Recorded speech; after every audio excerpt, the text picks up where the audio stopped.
দিনে রোজা রাখলে আমরা আশা করি, রাসূলুল্লাহ বলছেন আমি আশা করি যে আল্লাহ তাআলা আরাফাতের দিনে রোজার বিনিময়ে পূর্ববর্তী 1 বছর এবং পরবর্তী 1 বছরের গোনা ভুল ভ্রান্তিগুলো মাফ করে দেবেন, কাফারা করে দেবেন।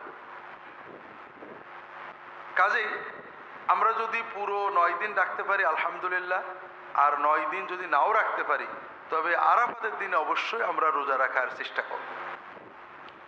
এখানে একটা বাস্তব সমস্যা বর্তমানে দেখা দেয়।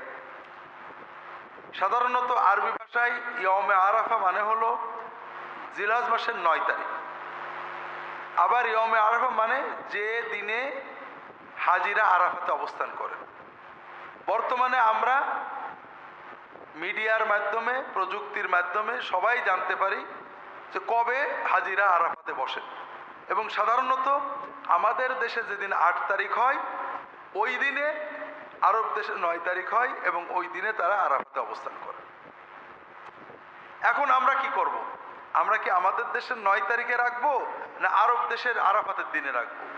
এটা নিয়ে আলেমদের নানাবিধ মত আছে। মূল কথা হলো বান্দা সাধ্যের ভিতরে সুন্নাতের নির্দেশে ইবাদত করবে। যারা আরাফাতের দিন আরব দেশে জানতে পারেননি তারা তাদের দেশের 9 তারিখেই রাখবেন।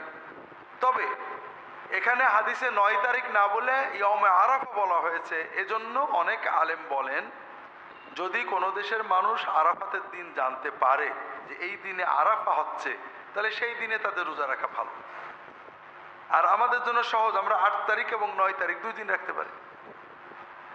এজন্য যদি আমাদের সম্ভব হয় 9 তারিখ, যদি সুযোগ থাকে 8 এবং 9 তারিখ আমরা রোজা রাখবো ইনশাআল্লাহ।